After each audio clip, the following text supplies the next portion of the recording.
was a car accident. Nothing particularly remarkable, but fatal nonetheless. You left behind a wife and 2 children. It was a painless death. The EMTs tried their best to save you, but to no avail. Your body was so utterly shattered, you were better off. Trust me. And that's when you met me. What happened? You asked. Where am I? You died, I said matter-of-factly. No point mincing words. There was a truck, and it was skidding. Yep, I said. I died? Yep, but don't feel bad about it. Everyone dies, I said. You looked around. There was nothingness, just you and me. What is this place? You asked. Is it the afterlife? More or less, I said.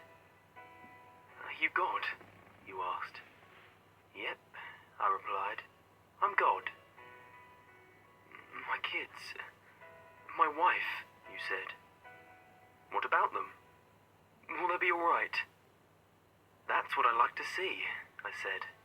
You just died, and your main concern is for your family. And that's good stuff right there.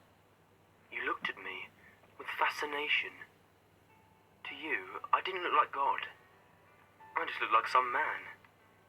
Some vague authority figure.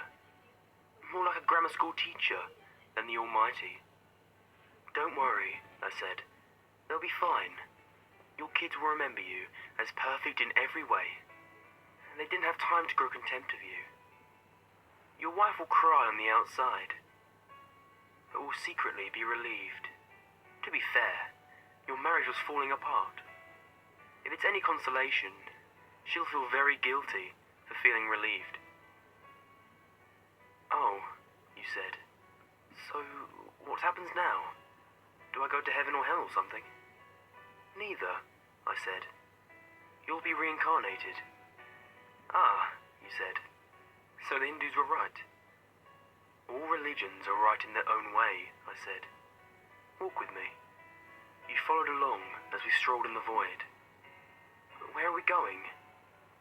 Nowhere in particular, I said. It's just nice to walk while we talk. So what's the point then? You asked. When I get reborn, I'll just be a blank slate, right? A baby. So all experiences and everything I did in this life won't matter. Not so, I said.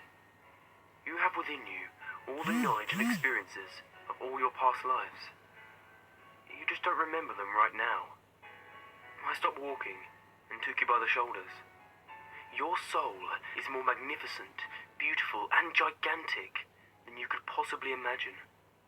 A human mind can only contain a tiny fraction of what you are. It's like sticking your finger in a glass of water to see if it's hot or cold. You put a tiny part of yourself into the vessel, and when you bring it back out, you've gained all the experiences it had. You've been a human for the last 34 years, so you haven't stretched out yet and felt the rest of your immense consciousness. If we hung out here for longer, you'd start remembering everything. But there's no point doing that between each life. How many times have I been reincarnated then? Oh, lots. Lots and lots. And into lots of different lives, I said. And this time around, you'll be a Chinese peasant girl in 540 AD.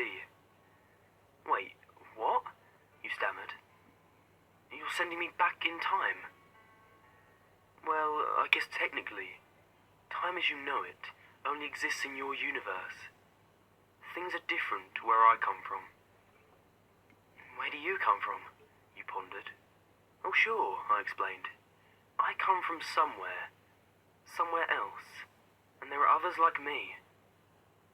I know you'll want to know what it's like there, but you honestly won't understand. Oh, you said, a little let down. But wait, if I get reincarnated to other places in time, could I have interacted with myself at some point? Sure, happens all the time. And with both lives only aware of their own time span, you don't even know it's happening. So, what's the point of it all?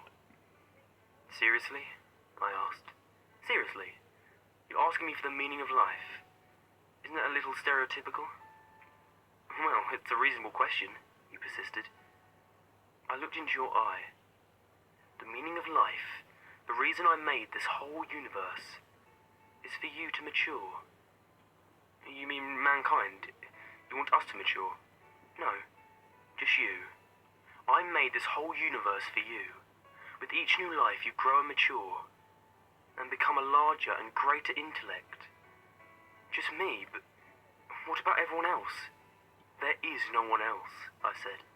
In this universe, there's just you and me. You stared blankly at me. But all the people on Earth, all you, different incarnations of you. Wait, I'm everyone. Now you're getting it, I said, with a congratulatory slap on the back. I'm every human who ever lived. Or who will ever live, yes. I'm Abraham Lincoln. And you're John Wilkes Booth too, I added. I'm Hitler, you said, appalled. And you're the millions he killed. I'm Jesus, and you're everyone who followed him. You fell silent. Every time you victimize someone, I said, you are victimizing yourself. Every act of kindness you've done to yourself. Every happy and sad moment ever experienced by any human was, or will be, experienced by you. Why, you asked me, why do all this? Because someday, you will become like me. Because that's what you are. You're one of my kind. You're my child. Whoa, you said, incredulous. You mean I'm a god? No, not yet. You're a fetus. You're still growing. Once you have lived every human life throughout all time, you will have grown enough to be born. So, the whole universe, you said, it's just an egg of sorts, I answered. Now it's time for you to move on to your next life. And with that, I sent you on your way.